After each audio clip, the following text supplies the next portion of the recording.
That's fine. I'm gonna be messing around with it anyway. So I'm just kidding. all right, everybody. Welcome to episode 31 of the Fantasy Timeline, a proud member of the Dynasty Addicts Podcast Network. Bill, how are you doing today, man? Good. Excited to talk with our DAP brothers. Looking forward to it. Glad that they partook and contributed to the show sheet. So thanks, guys. Appreciate you doing my work. Of course. So obviously, if you're watching us on YouTube or on Periscope, you see two new faces. If you're listening to this in podcast form, you may have heard a couple of voices you're not normally used to hearing. We have our boys, our brothers, our DAP network, whatever. Homies. I don't know. I'm missing words right now. Homies. There we go. Homies works. It's our lyricist. Rocky and Dustin. Fellas, how are you guys doing? Great. How are you?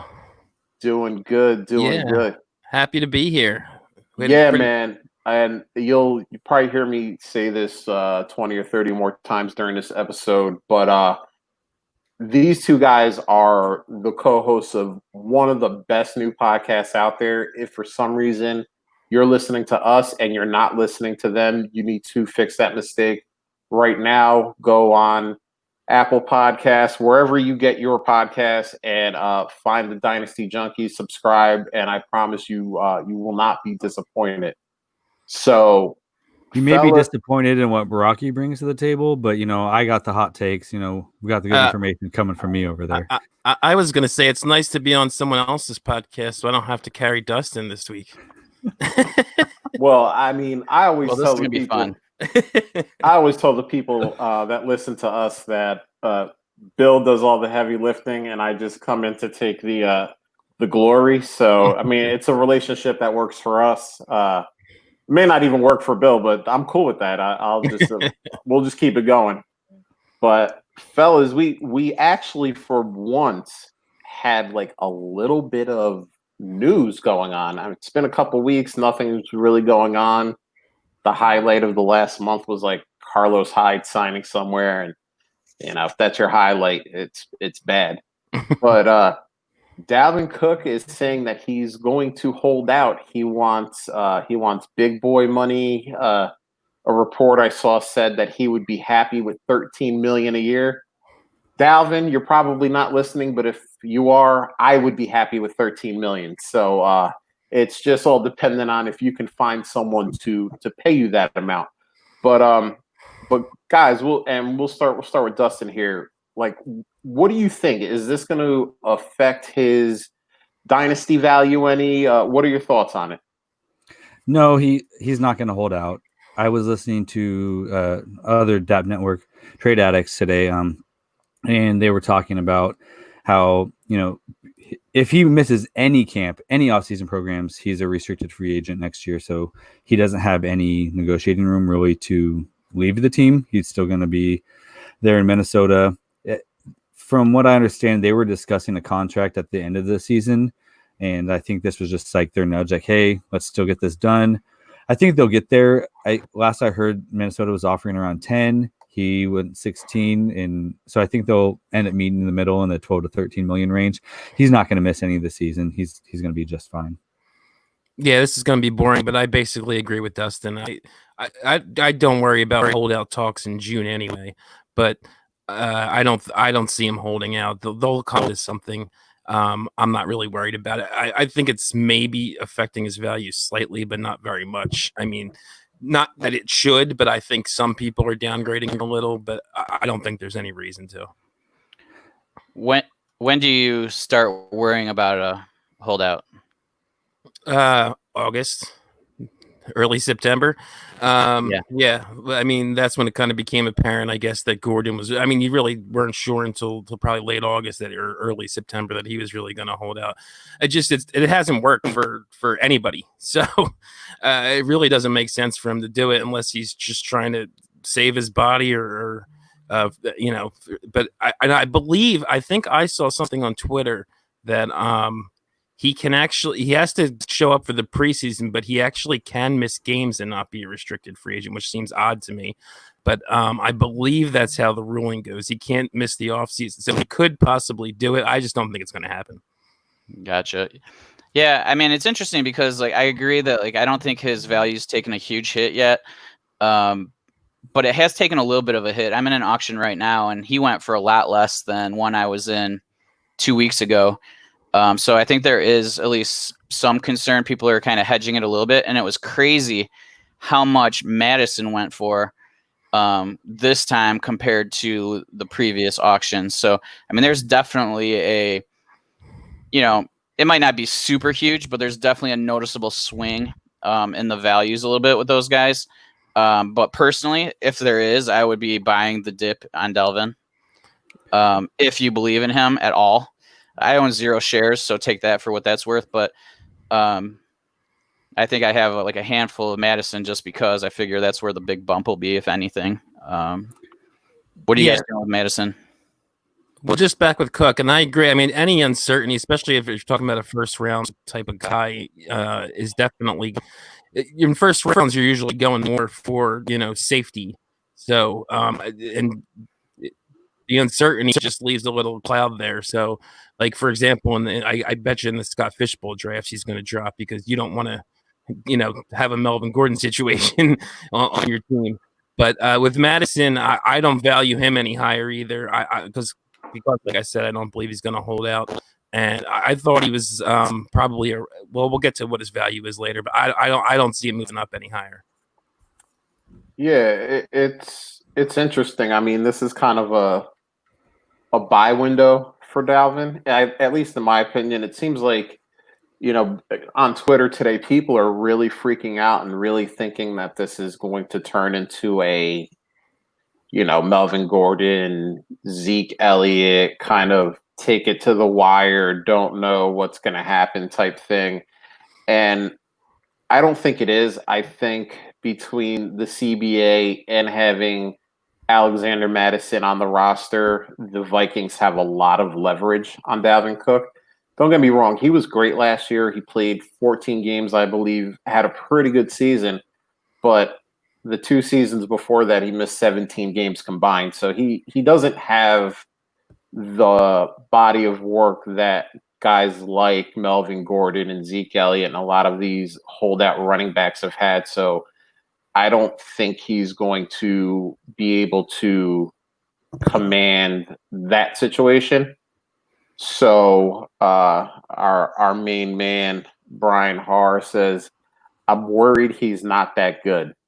Brian, I listen to Trade Addicts. I love you, but you're wrong. I mean, he's good. I mean, you can say he struggles to stay healthy. You can say a lot of things about him. You could have said, he did some knucklehead stuff when he was at Florida State, but talent has not been in question. And he responds with RB32 after week 10 last year. Yes, we can take 4-week sample sizes and determine that is what a player is. But let's face it. Wasn't he hurt though? Also, like, didn't he get hurt at the end of the year? So I mean, that can kind of contribute to it a little bit. I think that's not really helping the case though, because he's always hurt. So that's just kind of proving the point a little bit more. but he played 14 games last year, and trust me, I am not going to sit here and argue that Dalvin Cook is the pinnacle of health because that would just be foolish. But if you can have Dalvin Cook for 13 or 14 games, you're kind of just hoping that those last 2 are, the 2 games he doesn't play come more in the middle of the season and not at the end of the season like they did last year when you're in your playoffs. But,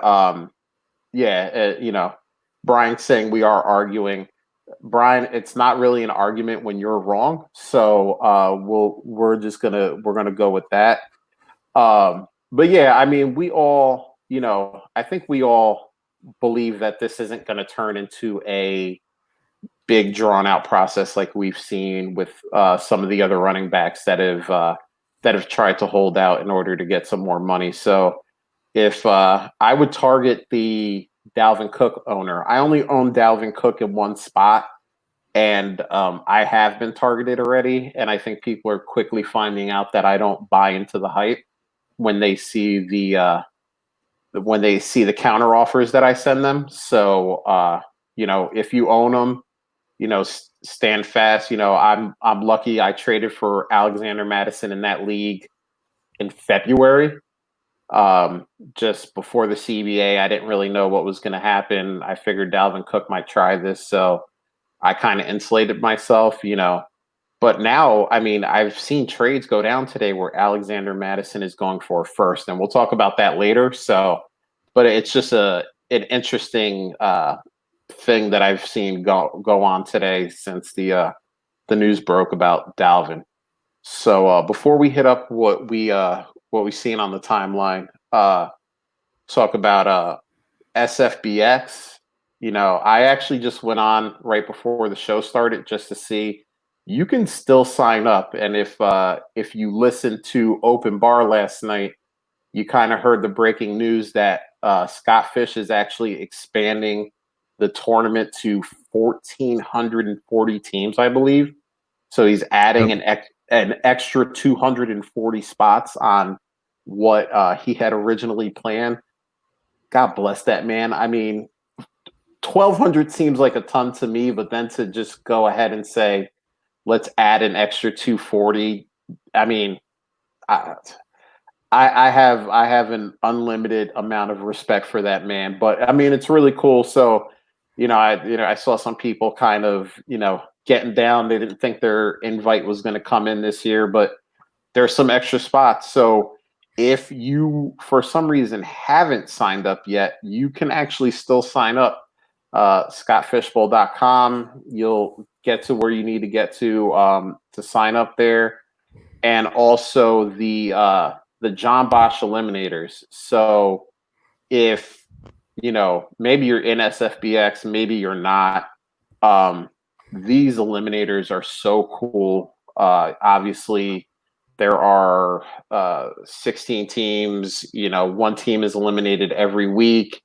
You get to draft with everybody in your league and the quote unquote celebrity that is running it. We have one going on. I think we have a couple spots left. The Junkies got one going on. It's $10 a spot. What is it? $100 goes to Fantasy Cares, and the other 50 will go to the winner at the end. Bill and I said last week that if we win, we're just donating the $50 right back to Fantasy Cares. So when we win, you know what, Bill, I rarely make that mistake, but I'm glad you caught me on that. When we win, and we will be donating that money back. And a lot of people do that. That's not something new that we started or anything. A lot of people last year did the same thing. They won their eliminator and just donated that money right back to Fantasy Cares. So I mean, $100 a league. You can go. I think we actually have that as a pin tweet where you can go to sign up for the eliminators on the Fantasy Timeline Twitter page. So you can just go to our pin tweet. And there are so many people. I know the Trade Addicts are doing one. Open Bar is doing a auction.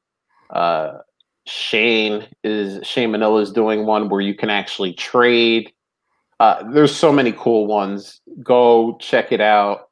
There is also you can just randomly be selected for as many leagues as you want. You can go do that as well. So go there, check it out. We'll put the website for that on the description to the pod. So if you're checking us out in that form, you can click and go right there. All that money's going. Yeah, go ahead. I got a quick shout out. So if anyone out there is still trying to get into Scott Fish Bowl and you've already signed up, if you go listen to the Trade Addicts podcast this week, they're actually giving away a spot into the Scott Fish Bowl. So you go listen to their podcast this week. They have what you need to do to be entered into the drawing for the spot, but there's just another way for you guys to get in as well. Yeah, and it's really cool. I know the Open Bar gave away a spot yesterday. It's just everyone talks about this tournament, and it's an awesome tournament because you can play against the Matthew Berrys and the Sigmund Blooms and kind of the real top guys, but it's more about just bringing the community together, doing something really good. And it's awesome when I see on my timeline, people are not only donating to Fantasy Cares, but they're also donating to charities that mean something to them as well. And Scott Fish has kind of fostered this community togetherness and doing something for a good cause. So again, I was just going to say, like you said, I mean, the charity aspect is obviously awesome, and it's not just playing in the tournament. It's I got in for the first time last year, and there's Twitter groups set up. You get to interact with so many people. I was 107, I think, last year. I was in a 107 group. Izzy Alcafas was in there. Bob Long was in there. Just a lot of guys. Yeah, it was pretty cool. And just the regular, other fans that are in there. It's just a really good time. We're talking a ton of strategy, who we're going to draft at the 107 and all that kind of stuff. And like you said, it just sort of brings the community together. There's so much positivity around it. It's just a really fun time. Yeah. So we're going to put all of the websites in the description to the pod in case you want to even go onto the Fishbowl website and just double check that you have signed up in case you think you have and you haven't received an invite yet, and you just want to make sure the website can do that as well. And obviously the eliminators, whether you get an invite or not to the Fishbowl, there's so many of them. You can jump on with some of your favorite podcasters, writers, fantasy people in general, and have a good time. So I love talking about that. I could talk about that for the next hour, but let's go and see what we have seen on the timeline. So this is from our boys at the Dynasty Trades HQ pod at Dynasty Trades HQ. This is a 14-team Superflex trade. Baby is baby. Yeah, see, I wasn't gonna do that, but I have Bill here. Bill with my back here. Half point PPR for running backs, full point for wide receiver. So AJ Green and the 2021 first, or Aaron Jones. Rocky, why don't you start this one off? Do you like AJ Green in the first, or are you going with Aaron Jones here? Yeah, I thought this was kind of a weird one because AJ Green's kind of win now. 2021's kind of a future piece, and then Aaron Jones is kind of in the middle. I think I lean Aaron Jones. I mean, everyone knows the touchdown regression is due, but it's still going to be a pretty good offense. I still think he's going to be the lead guy. I don't worry that much about AJ Dillon. I'm sure he'll get worked in, but I see him more as maybe they might be looking more to replace him, Jamal Williams. Both guys are going to be free agents. I saw that suggested somewhere, I can't remember where, but that maybe they brought him in to replace Jamal Williams next year, and they might even try and resign Aaron Jones. So I still think he's the lead dog. He's got decent pass catching ability, and I mean the 2021 class is pretty good. But I'll take Aaron Jones and try and win it. AJ Green is a total guessing game at this point. How many games he's going to play, how good he's going to be at 32 or whatever it is. So give me Aaron Jones. What about you, Dustin? So I'm the opposite. I'm going to go with the AJ Green side. I look at both AJ Green and Aaron Jones as more of a 1 year play. Aaron Jones is already, he's getting up there in 20. I think he's going to be 26 at the end of the season. I think. So I just think that they're both potentially just going to be 1 year plays, and I want that first, especially in a 14-team league. I like to collect those first in deals just to keep getting that value down the street. You never know if a quarterback's going to drop to you or where that pick's going to land. And in a 14-team league, having those picks is just a lot of value right there.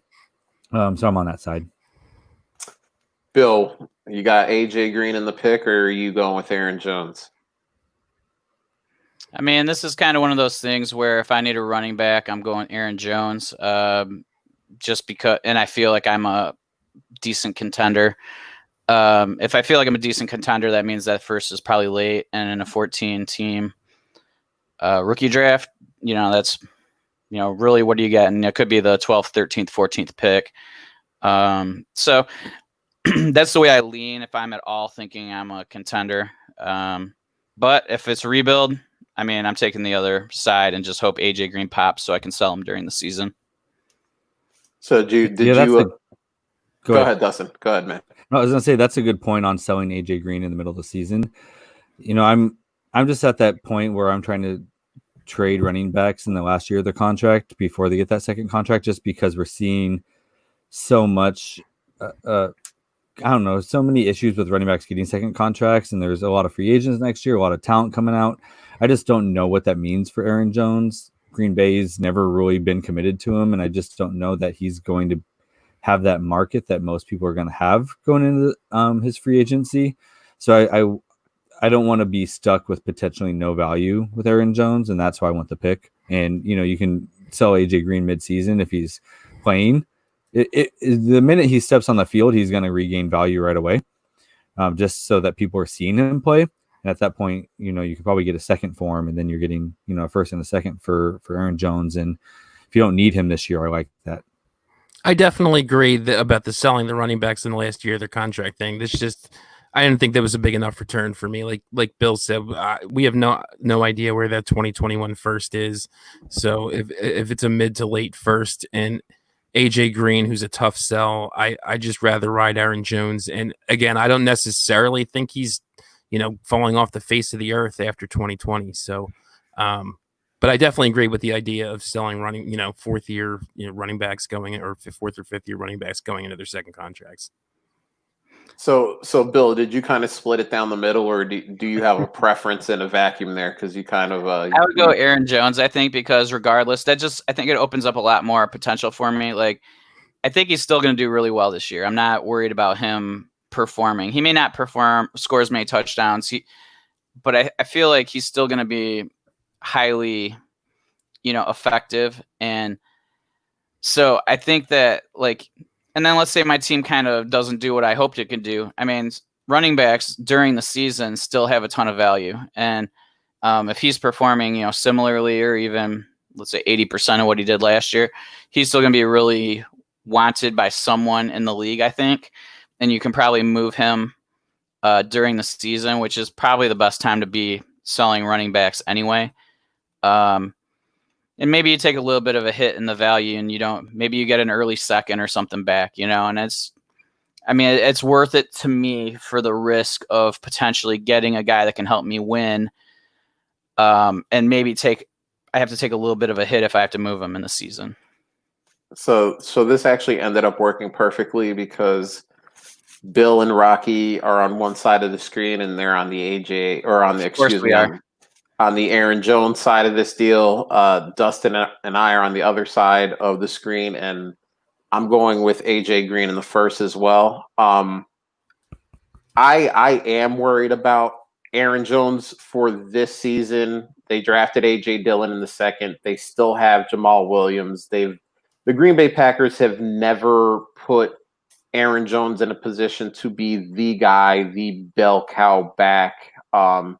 Aaron Rodgers is still there. Yeah, they didn't bring in another receiving weapon, but some dude named Devontae Adams is pretty damn good. And who else?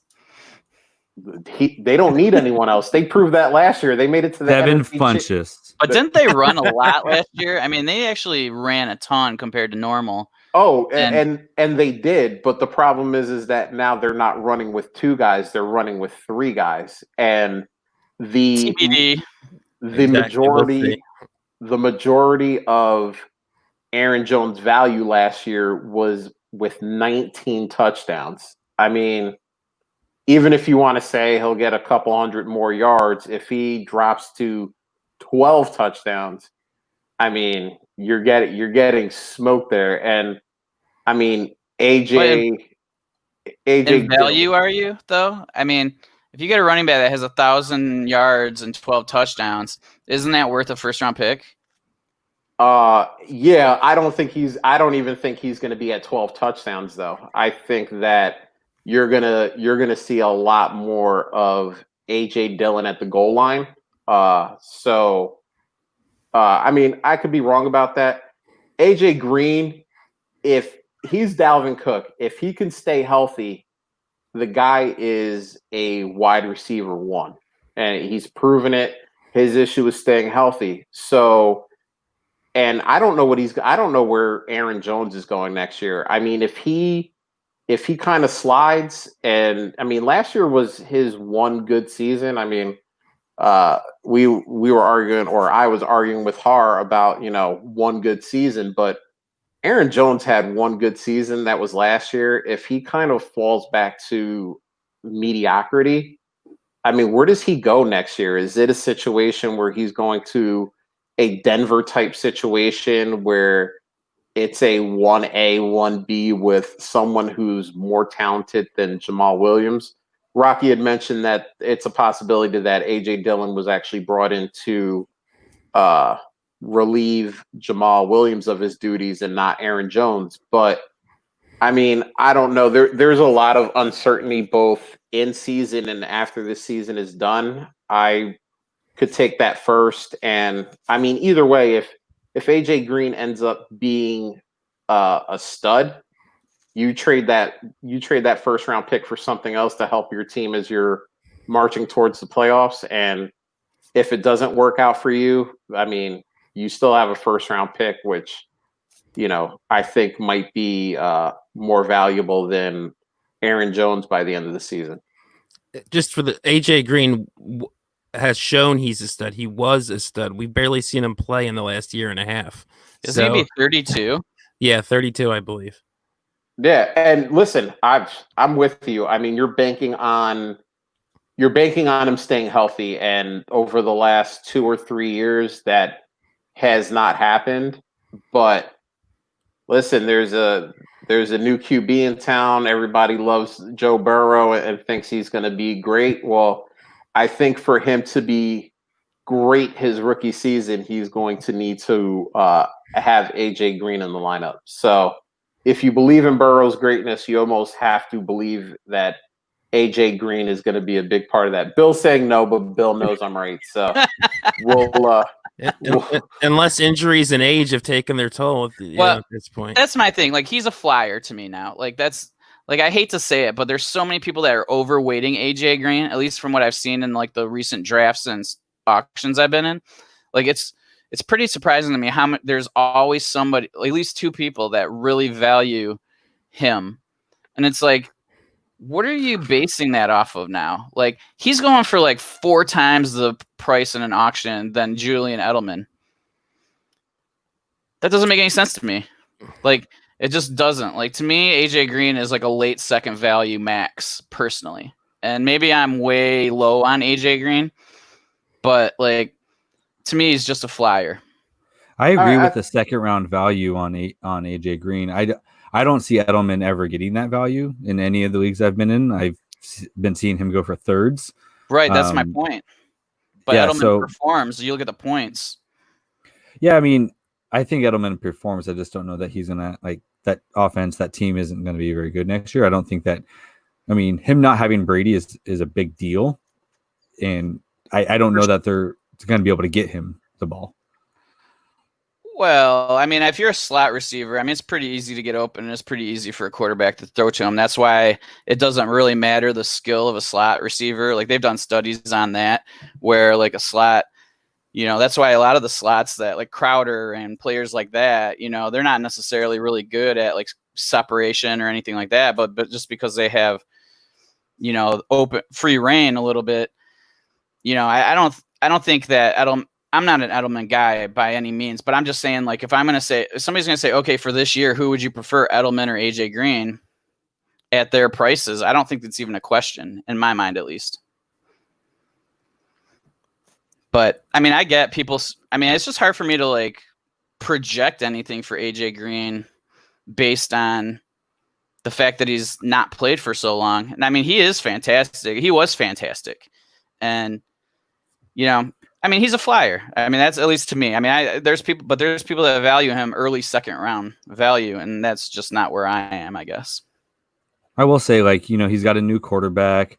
He hasn't played a snap under Zach Taylor, so like, it's still like he still knows the playbook, but like he's never taken a snap with Zach Taylor head coach. He's got a new quarterback, so I understand all those things. I just, AJ Green still has the talent to go be a wide receiver 1. So if he hits that, the value's on that side. But like what happened when you guys came on our upside, Bill and Rocky agreed, and Josh and I agreed. So that's how it works. We're each gonna start. Josh and I are gonna start our own podcast here soon, and you guys can do your own thing. So we're gonna have 2 boring podcasts because there'll be 2 guys agreeing with each other. It's probably better we paired up the way we did. I think. Exactly. If we both start a new one, it's gonna be me and Dustin and Rock and Josh. There you go. Oh man, we can renew our Philly Dallas rivalry on a podcast. Oh, there you go. Yeah, 2 Philly guys, except one of them's a Cowboys fan. Yeah, and here's the sad Lions fan just sitting here quiet. So my Seahawks have only won 1, so and then we passed on the 1. Which weren't you talking shit to Josh about championships? And that was me. That was Rocky. Oh, was not me. Okay, I couldn't remember who did that.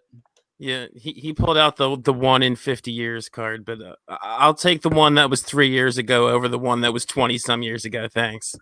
So this is an interesting one on Edelman here. FF Swirly saying you probably shouldn't admit this, but he passed on Edelman in a dispersal for rookie 406. Woo, I mean. Bill has a lot of love for Edelman, but oh my god, I so don't. Like I don't have him anywhere, to be honest with you. I don't either, but I would take him over 406. Yeah, I got to agree with that. I mean, you got to be able to move him for better than 406, I would think. I mean, yeah. I don't have an Edelman tattoo like Bill does, but even I have to say that it's not Yep, it's not a move I would have made. Yeah, he took Jake Fromm at 406. And yeah, here it says Julian Edelman's initials right in here. Jake Fromm, yeah, that man has had some problems over the last couple of weeks that we don't need to get into, but yeah, probably should have taken Julian Edelman. Hopefully that's an easy one to recover from, because I don't know how many more years Edelman actually has legit value, but yeah, Jake Fromm. Whew. But right. You know what, Jake Fromm actually, like before all of the texts and all that kind of stuff, like he's actually an interesting one to me, because I think like people love Josh Allen right now, and so you can get Jake Fromm for nothing, and like I'm not sure Josh Allen's good. Like we like his fantasy production, but I'm not sure he's good. And so I don't mind taking some flyers on Fromm just for the fact of like he's probably a better quarterback than Josh Allen. But like I could see in 2 years where it's a Bortles situation. I'm not saying he's Bortles, but just where people are loving those fantasy points, but all of a sudden they realize like real football, he's not that good. Especially when Diggs loses his mind all year because he's not getting passes completed. I actually kind of like that Bortles comparison. We recently talked about Allen versus Wentz on a Junkies pod recently, and I meant to bring that up, that he might not be that good in real life, and I'm not sure he definitely has a job beyond his rookie contract. So I definitely think that's a possibility. I don't know that Fromm will be would they draft him in the 5th, 6th round? But he's a decent flyer in the 4th round. But I agree with you on the Josh Allen take. I don't know that he could be a Jameis or a Mariota who doesn't get that second extension. I've heard a lot of Josh Allen talk, and I agree with the Josh Allen isn't as good in real life as he is for fantasy. But I've also heard I don't think Josh Allen gets another contract past his rookie one. And that's the part that I don't agree with, because unfortunately the AFC East is not very good right now. I mean, Brady has left town. The Patriots still have an all-star defense, but I kind of think for the next 2 to 3 years, the Bills are either winning that division or being the wild card in the playoffs. And if that happens, I can't believe that Buffalo just says, yeah, you've won us 2 divisions and gotten us to the playoffs 3 years. We're just going to let you go and find someone else.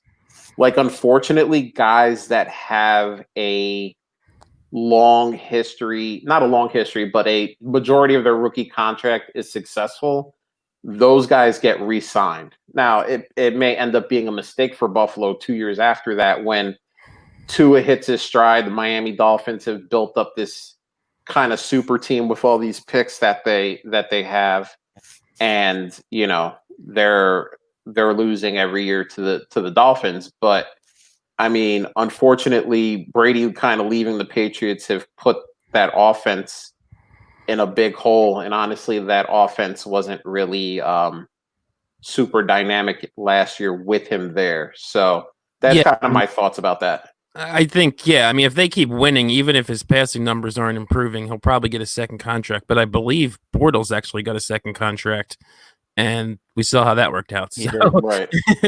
I think one year in, he was gone. Yeah, and I think, I mean, first of all, the Jaguars are the Jaguars. They do that kind of crap all the time. But besides the 1 year they went to the AFC Championship and then threw up all over themselves against the Steelers, they weren't really a successful team. The Bills made the wild card last year. They had 10 wins, I think. I think they were 10-6. Yeah. So I think a couple more years like that, and I think it's definitely doable in that division. So it'll be interesting to see. I could be the one guy who stands on an island is, completely wrong about this, but just kind of my thought process. So the next one is from the Fantasy Zohan at the Fantasy Zohan. He said, let's paint a picture. You're retooling in the offseason. You trade Travis Kelce in a mega deal that leaves you with Blake Jarwin as your tight end. Then the league moves to vote to tight end premium on majority a month later. Missed more value. Tight end market now more lucrative. How do you feel? So those three choices are outrage and protest, accepted, it happens, angry, but move on. So, Bill, why don't you start this one out? How are you feeling if you are Zohan? Well, I'm going to speak up. I mean, that's for sure, because I don't think that anytime you make a decision to a lineup, to payouts, or to scoring, that you should be able to implement it in the current year. I think that's something that if you vote on it and it passes, that doesn't happen until the season after the current one. Mm-hmm. So, I think that's where I would speak up and say, hey, that's not something you can implement right now. And at least then the hit's not quite as big, especially with it being Kelce. And, maybe next year he starts to, depreciate a little bit. But yeah, I would definitely speak up, because I just don't think that any league should be doing that. And I think, that's probably an inexperienced commissioner and maybe league that somebody didn't speak up for that, because, I mean, you got to give teams the opportunity to adjust to any of those three situations, when there's changes. Agreed. What about you, Rocky? Yeah, I mean, I kind of need more information on. I mean, did when he traded did this vote just come up after he traded? Did he know this vote was coming? It seemed, by the way he worded his tweet, it seems like it kind of was brought to the table after his deal. It was voted on, the majority passed it, and they automatically implemented the rule.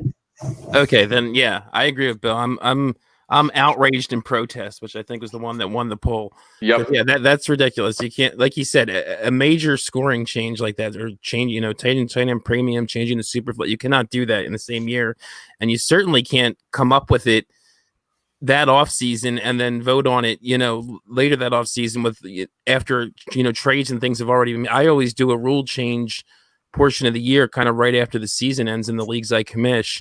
So that people know they're coming up. And again, even if I had a rule vote like that, I would not be implementing it in the 2020 season if it was something that significant that's going to change things. So I almost wouldn't want to be in that league anymore. What about you, Dustin? Yeah, I'm right there with them. I'm angry, but I move on. But I do agree that, what I always do is, I put up a thread and some polls on rule changes, and I do that before I open any of the off season or the non-point scoring season, and before the league moves over to the next year. And that way, like if there are any changes that are being made this year, then none of the moves have already been made for that. I also have my owners vote for if they want the moves this year or next year, because then if I get everyone's input on it, then I have that to back me up. But I don't let there be any off-season moves before I do any of those deals. I would be interested to see if he brought this up while the voting was going on, how he voted and things like that. He probably voted against it, obviously, since he just traded Kelsey away. But I don't think you can have off-season moves then put a rule change up and implement right away. That's not the right way to go about it. But I would, if I liked the league, I'd be angry about it, but I'd move on. Like, people lose value in trades, they win trades. I would just chalk it up to, hey, it sucks, shitty situation, but gonna move on. And it depends how much you enjoy the league, right? Like if you really enjoy the league, you're probably going to be a little bit more laid back about it. And but if it's one you're kind of already slightly tilting on, I mean, that's going to push you over the edge, I think.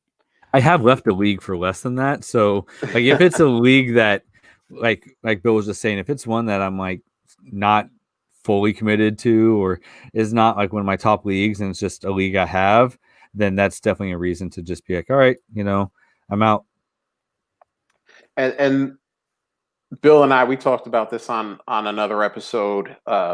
This is why it's so important to have league bylaws, a league constitution, something like that, where these rules are all spelled out. Everyone has the same copy. Everyone knows, like Rocky and Dustin said, March 1st, whatever the date is, we're going to vote on new rules. There aren't going to be any transactions that happen before that date.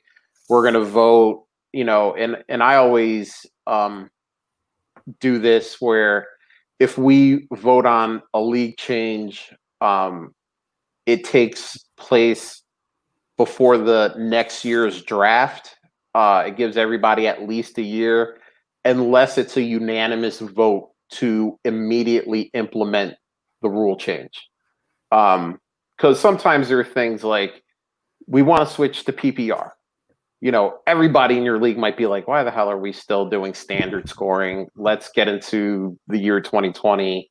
Let's get PPR. And everyone unanimously is behind that, and you can make that change immediately. But barring that, all rule changes take place and they start before the next year's draft. That way, everyone has a year to know what the rule change is going to be, set up their rosters accordingly and move on. So I would be outraged and protest. I think Bill and Dustin nailed it. If it's a league you like, you're probably going to be pissed off about it. You'll make a little bit of noise, but at the end of the day, you'll take it and you'll kind of move on in the league and go along. But if it's a league that you kind of either are on the fence about, or you've been maybe mulling it over in your head to just drop that league, this might be what does it for you. So Zohan, I hope that helps. You got 3 outraged and protest, and 1 very nice angry but move on from Dustin. So we got that. So and I'm going to piggyback a little bit really quick on what you said. And if you listen to the Junkies podcast, not trying to name drop here, but every episode we do a commissioner corner, and on there, we talk about the importance of the bylaws. And I probably drill that home a little bit too much on every episode, but you need to be in leagues with bylaws just to protect the league on things like this and protect the owners. If your commissioner doesn't have bylaws, recommend it, or, really question on if that's a league you want to be in, because these things come up more often than you'd think. And, you want to have bylaws there just to protect the league. And Dustin, I don't think you can ever hammer that point home too much, because every February, the Super Bowl is over. We all go, oh man, it's time to gear up for the next year's dynasty. You're looking at new leagues, you're dropping old leagues, you're doing all this kind of stuff. And I see it all the time on Twitter. hey, looking for a league. Does anyone have a spot? Is anyone doing a startup?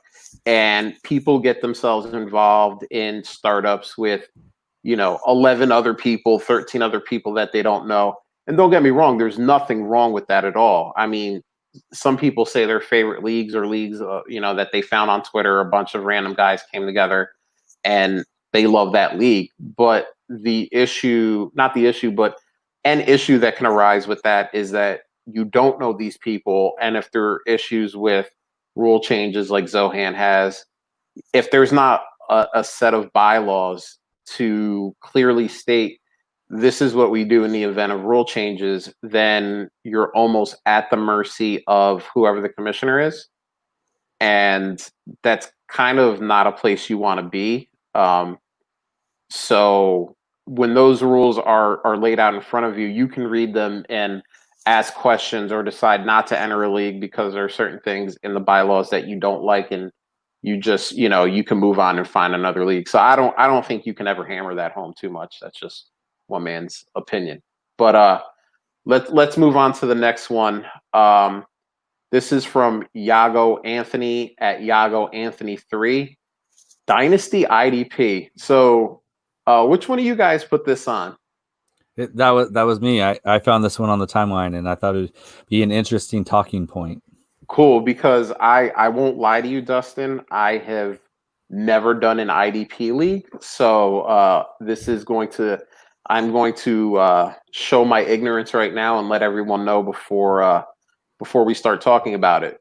But we have a trade here, so it looks like Juju Smith-Schuster or a 2021 first round pick and Justin Jefferson. So Rocky, since your partner in crime put this on, I'll let you go first. Are you going Juju or are you going the 2021 first and Justin Jefferson? I definitely want Juju here. Justin Jefferson, I like Justin Jefferson. I think he's a really solid floor play. I think he's maybe one of the least likely guys to bust, but he is a rookie and you don't know. But like I said, I think he could be a volume guy, but and then you're getting the 2021 first. So it's basically a late first and a 2021 first for Juju. Juju, obviously Juju's value took a hit after last year, but I kind of look at it like it reminds me of the DeAndre Hopkins year. I think it was 2016 with Brock Osweiler, where I don't even think he hit 1,000 yards. He was like a wide receiver 3. And then he went right back to being DeAndre Hopkins. I know people say, some people think that maybe it's just because Antonio Brown was up, but you don't get 111 catches and 1,400 yards just because Antonio Brown's on the other side. Like Laquan Treadwell could be across from him, and he's not doing that. So I still think the talent's there, and I'm not selling him for a late first rookie and a random 2021 first. I'd rather hold on to him. I still think he's going to bounce back to what he was. Ben's coming back.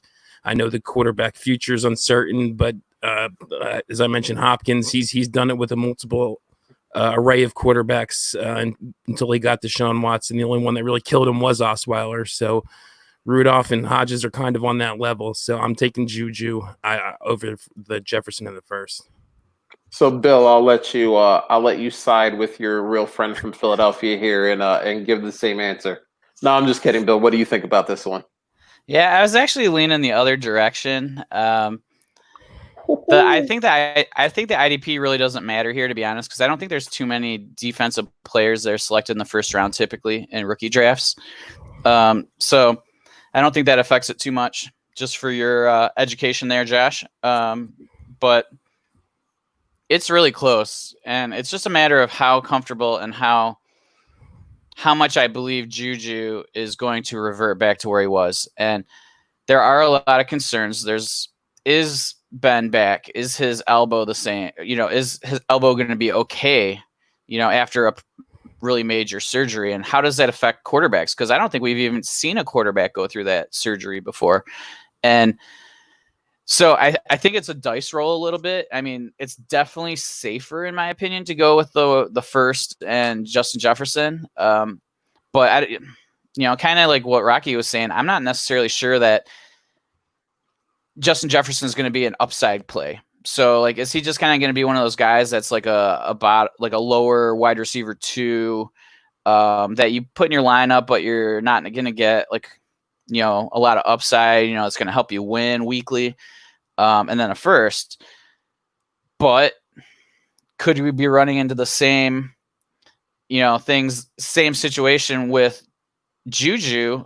Because he did have a bum year, but he was injured, and he, there's a lot of excuses for why he performed poorly this year. So, I mean, it's super close.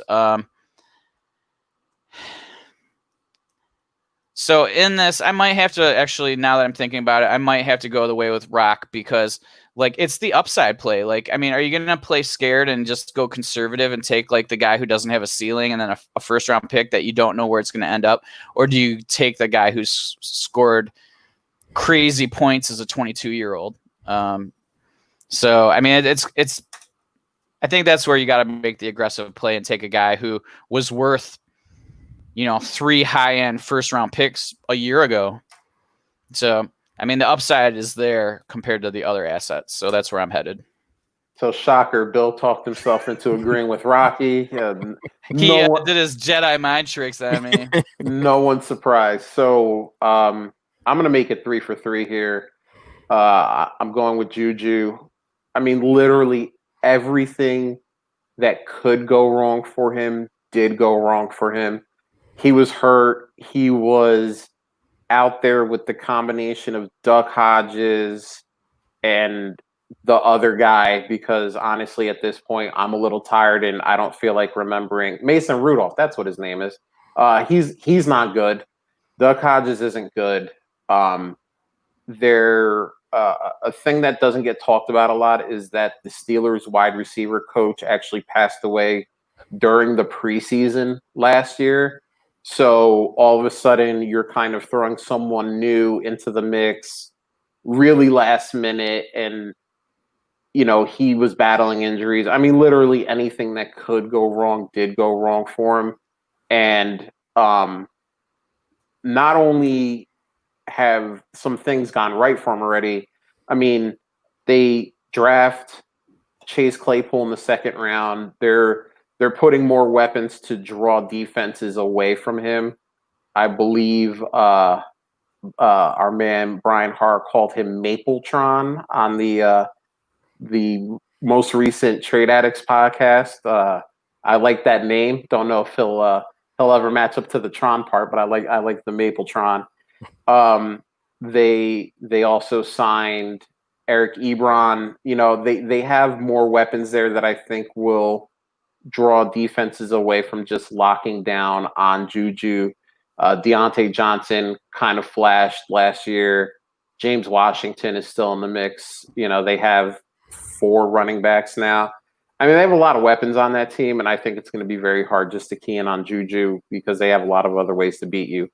If Ben can stay healthy, obviously that Tommy John surgery pretty much, I don't think any quarterback either has ever gone through that. So, but I think barring another Big Ben injury, I think Juju should kind of get back to where he was in 2019. So, or 2018, excuse me. So yeah, let's go with Juju. Dustin, I'll let you wrap it up. Who do you got? Well, I mean, I want to go to the other side just so I don't agree with the 3 of you, but I'm going Juju. I mean, yes, the quarterback situation is murky. There's no way it can be as bad as it was last year. I still think that there's a possibility that they bring in another quarterback when it gets into the preseason. We see some of those moves happen, week 2, week 3 of the preseason when everyone's finalizing their rosters, and then they go get a quarterback or something like that. So I can definitely see that still happening. I don't think they're going to be confident in going with the 2 backups that they have. But, even if Juju, there's talks that Juju might not be back next year. And in that case, he's hitting the free agent market at the age of 24 with already having almost a 1,500-yard season under his belt. Like that, I don't care what situation you're in. Like you have to be good to be able to put up those numbers. And so I'm not worried about Juju at all. I would easily pay this to get him. I'm surprised it's as close as as it is. It was at 52.8 to 47.2. I get kind of Juju, his value fell down a little bit, but this time last year, people were talking about him as like a top 3 wide receiver in Dynasty. So, if he recoups any of that value back, then you're winning the deal easily. Yeah, and Dustin made a good point about his age there too, which I forgot to bring it up. He's only 20. I mean, there's rookies that are coming in that are 23, and if he does go to another team after 2020, I mean, that might only help him because the quarterback situation is so murky. So, yeah, I just wanted to chime into the age thing, and also that everyone loves Deontay, including me, loves Deontay Johnson right now. If he's if he's what we think he is, that's only going to help Juju as well. So I definitely think you got to go Juju here. Yeah, they definitely said that they're moving him back into the slot, which is where he just tore up 2 years ago. So, I mean, with that being the case, I mean, as we keep talking, I'm even more and more leaning that way. Like I would add more to that, to be honest. But this kind of highlights what rookie fever is, and we all think that rookie fever ends right after your draft. But someone like Justin Jefferson, you're not prying that guy away from the Justin Jefferson owner because he probably was walking around saying, Justin Jefferson was my wide receiver 1 in my rankings, or my wide receiver 2 in my rankings. And, and that's not to say that he, when everything hashes itself out, he doesn't hit that spot. But the guy who drafted him is probably saying that. But we're already starting to hear rumblings, and rookie drafts aren't even done yet. 2021, could almost be as good as 2020. We're already starting to hear those rumblings, and, we're not even talking about spring games or anything yet. So, we're just at the point where rookie fever is hyped up, and this is where you can take advantage of a situation and get a guy like Juju, who the upside, not only has he hit the upside, but I still think he has more upside to go. And he's so young, he can just be a guy that next, we're talking this time next year, and we're talking about how you need to trade 3 first-round picks to get Juju because he just blew up again. So, Yago, I hope you got Juju in this deal. If you did, you definitely are on the winning side. So, Rocky, by process of elimination, brought this one to us from the timeline. Our man, friend of the show, Scott Connor at Charles Chill FFB, 12-team Superflex PPR Dynasty. What is Alexander Mattison worth? We were talking about him early when Dalvin Cook was talking about sitting out. All right, so he's got 4 choices here: a 2021 first plus, a 2021 first, a 2021 second plus, and a 2021 second. So we'll switch it up. We'll go with Dustin this time. Dustin, what do you think? What is Alexander Mattison worth? So I think this depends a little bit on if you're a Dalvin Cook owner or not, which we don't know. I think we're just talking straight value. I have him just as a second. I don't have him as a second plus, and I think I'm with the majority. 2021 second got 38% of the votes, and that was the leading. I would pay a second for him just to kind of see if Dalvin were to completely hold out. I will be able to get that value back and more. And I still think that he will still have value as a handcuff in the league regardless. He's going to get on the field. He'll have some startable weeks. He's a good depth piece to have. But I'm not paying more than a second for him unless I'm the Cook owner. And then I could do like a second plus, maybe 2 seconds, a second and a third for him if I'm a Dalvin owner. But I think I'm right at a second round value. What about you, Bill? Yeah, I'm very similar to Dustin. I think second plus is kind of where I'm at. Because he's shown that he can produce when he's playing. I mean, that offense is just built to run. So that's just a huge benefit. And I mean, he's like the ultimate handcuff plus, you know what I mean? Because he does contribute even without, Cook being hurt. Mm-hmm. So I don't think. I mean, I don't think he's a first. I mean, I just looked up some trades, and the last trade was him for a 1.12, which I think is. I mean, that's spicy. But I think Dustin got a trade, and I mean, don't talk about it, Dustin. But the offer was, I think it was Geis, and the offer was Madison and Tyler Johnson. Like, is that a fair trade? I mean, I think it all depends on if you have any belief that guys can stay healthy.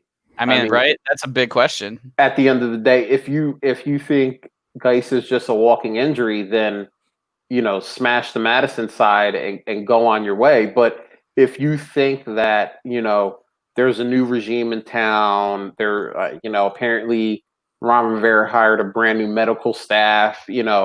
If you think that this is the Geis breakout year, then no, that's not near enough for what everyone says Geis's upside is.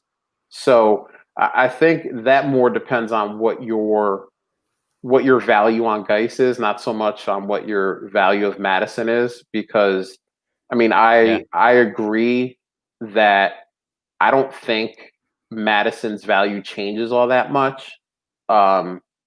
We talked about Cook earlier, and we don't think he really has much of a leg to stand on to force the Vikings' hand into giving him a new contract, unless that's been the Vikings' plan the entire time.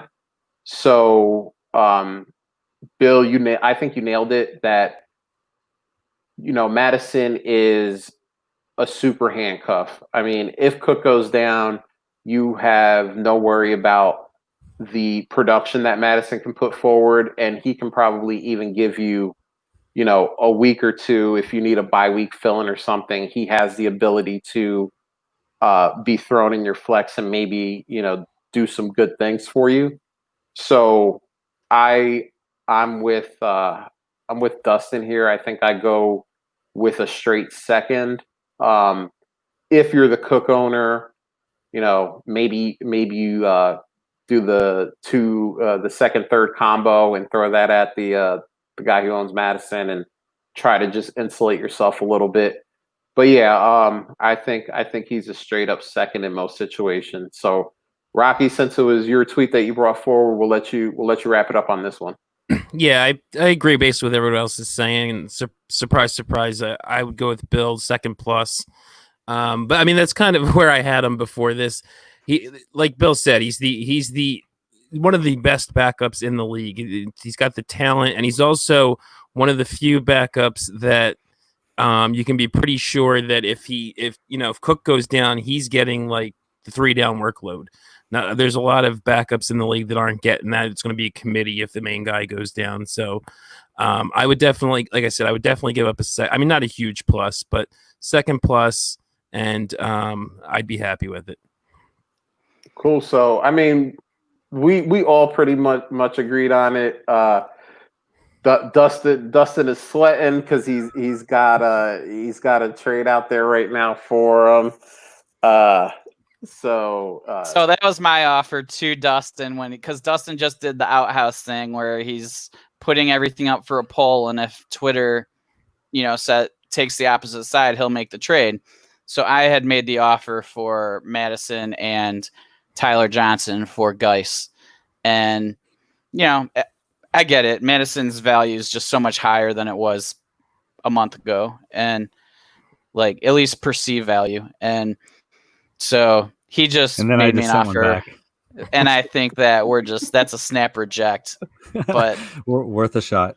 Yeah, I did send Dustin 6 offers shortly before the show, so I think I got like 45 offers today, and that is exhausting having to tweet all of those offers out. I did it last year. It is definitely exhausting, and Josh did it too. Yeah, I did it, and it was so much fun, but I don't think I could ever do it again just for the sheer number of trade offers I received. It was like, this is exhausting.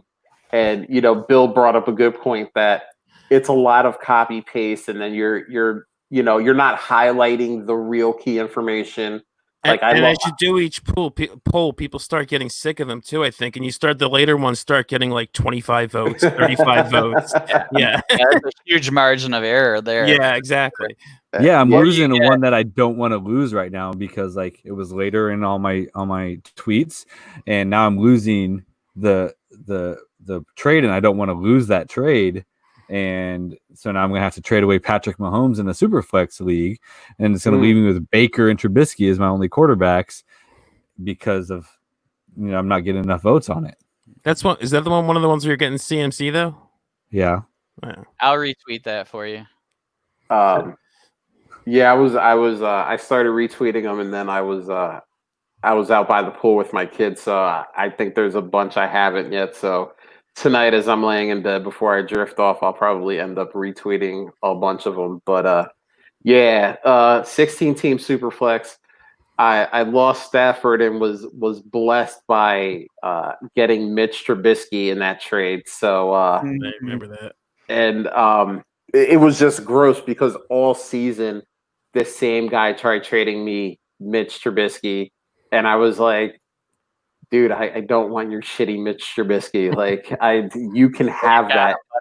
Yeah, now I have him, and now I'm trying to sell him, and I can't.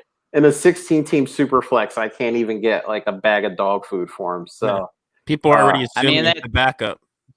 So that CMC trade, it's also 0.2 PPC. So that's actually, I mean, that's pretty solid. It is. It's just, in Superflex League, quarterbacks are king, and Baker and Trubisky and Dalton and Taysom Hill. Not really. I have a guy that's trying to sell Rivers, and we're talking deal right now. So if I can just get him for at least a year or two, that'll help a little bit. But yeah, we'll so yeah, those they're a lot of fun, but there's a lot of anxiety to be had, and there is a lot of tweeting that you have to be committed to do. So I think what I'm getting from this conversation is that Bill now has to do it since everyone else here has. I will not. No, you guys will at least vouch for me that I do the internal auctions in Trade Addicts 3, where I say, okay, this guy's up, and whatever the best offer is at this time, I'm going to sell it for. So I find those to be more effective because the people that are making offers are aware of the situation. They're aware of the scoring. They're aware of all of that kind of stuff, where me doing a Twitter poll where people don't read the body of the tweet is just a bad decision, in my opinion. So call me conservative when it comes to that. Who cares about more effective, more fun? Yeah, it is more fun, but no, I'm not going to do that.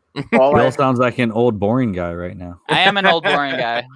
Yeah, all I heard is, if you guys knew my life, you would not think I was boring. But yeah, I am old. All I hear is, I don't want to have fun. Fun is not something I like to do. Says the 40-some-year-old that still goes to like music festivals and raves and all that. So, listen, I go to music festivals too. They're just called kids concerts. All right. So yeah, they're called Disney on Ice. Get off my back. Hey, listen, there's music and it's a festival. So get with it, man. So one of the last things I want to do before we wrap it up tonight, we like to, when we see them, kind of highlight things that we see on the timeline that we think are cool. And actually, Scott Fish a few days ago, just told people, send me what you're doing, and I'll try to get it out there if I can. So this is from Drew DeLuca at Drew DeLaware. It pretty much says, now that the dust has settled from the NFL draft, here are updated fantasy football rankings and analysis for rookie quarterbacks, running backs, wide receivers, and tight ends. Share your thoughts on who's rising or falling on your boards. And in the podcast description, we're gonna put the web address so that everybody can go and read what the work Drew's done. I read it. It was a really cool article. He actually wrote it right at the end of May, so a lot of it is still pretty topical. But yeah, this is just the stuff we do. Bill and I see things all the time. People writing different things, people doing different things, and besides highlighting the questions and the strategies and the theory of fantasy football, we like to highlight people's work as well when we get a chance. So on that note, Dustin, Rocky, appreciate you guys coming on. You guys are awesome. I'm going to say it again. If you're not listening to the Junkies, you're making a big mistake. These two guys are really good. They're really entertaining, and most of all, they're really smart about what they're doing. So, I'm going to throw it to you guys. Dustin's pointing at himself, but I'll throw it to you guys. Let the people know where they can find you and what you guys got going on. Yeah, so I'm at Dynasty Junkie FF on Twitter, co-host, host number 1 of the Dynasty Junkies podcast here on the DAP I network. believe we've established I am junkie number 1, but continue. So that's where I'm at. I'm always out there willing to talk fantasy, slide in those DMs. Sorry if I blew up everyone's timeline today. I got a little bit of feedback that people didn't like that. I don't care. But anyways, if you have any questions, send me some DMs. I'll retweet your stuff, read your articles, whatever. I'm just out there ready to talk football. So I appreciate you guys having me on. It's been awesome. Bill, let me know when you want to start that podcast. And I'm Rocky Petrella at Dynasty FF Addict on Twitter. Like Dustin said, you can any questions, come into my DMs. I'm always willing to help. I retweet tons of stuff. I poll tons of stuff. The pod is at Dynasty Junkies Pod. Follow that, subscribe, and I also have to mention. I don't know if Josh is the best person to ask, but if anybody in the Philly area knows a black market barber, hairstylist, I desperately need a haircut. So actually, I do know a guy. You might have to text me his number or something. I'll DM it to me. I'll hook you up, man. Yeah. I literally was like a month and a half behind needing a haircut when March hit, and this all started coming down. And I got like a mullet going on back here. It's ridiculous. Man, so not to get all somber and shit, but I have a funeral viewing I have to go to tomorrow, and I'm like, oh my God, my hair is just a mess, and they don't open up until the 15th in Michigan, so I'm just like, man, I'm gonna have so much hair product on, just to mat this boof of a hair. I got mine done the other day. I'm looking good, Yeah, you're looking all right. We're starting to reopen, but they haven't reopened the barbershops or the hair cutteries or things like that yet. So yeah. But anyway, so yeah. Also, I follow the DAP network at DAP_network, and you can also email us at dynastyjunkiespod@gmail.com with any commish stuff or find me a trade. So thanks for having us on, guys. And just a shout out, Ryan McDowell will be joining the right. Dynasty Junkies tomorrow, so make sure you guys check. That's exciting. That yes, very exciting. Should be out by Friday. We're very much looking forward to it. So again, please, people, if you're listening to us, go follow them on Twitter.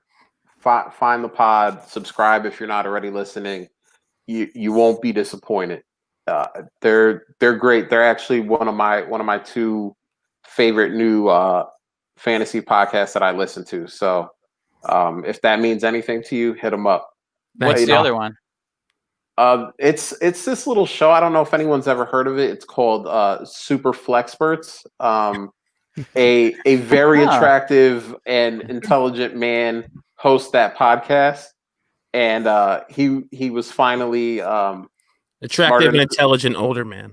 Yeah, older gentleman, distinguished, if you will. And he was finally smart enough to have another attractive and intelligent man on his show. So hand to God, I did not know that Josh was going to say that. I honestly wondered what the other one was. I didn't even consider that it was my other podcast. So I'm like, what is it? I mean, it's got to be a pretty good one. And then you said mine. I'm like, oh, you got pretty bad judgment. So yeah, if you didn't get all the jokes, Bill does host another podcast called the Super Flexperts. I mean, he's had Outhouse on it. He's had Shane Manil on it. He's had 2 drink swags. I mean, every person he has is like kind of a heavy hitter, really smart people, really good interview style show. If you're not subscribed to that, do that. Follow.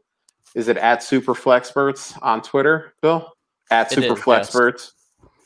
Follow it. Those are my 2 favorite new podcasts that are out because they're both so well done.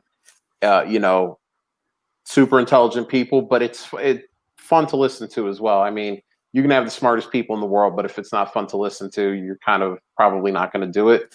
Both podcasts are a blast to listen to. So now, after shameless promotion, I want to thank everyone that was in the chat with us. We had our main man, Brian Haar. We had FF Swirly.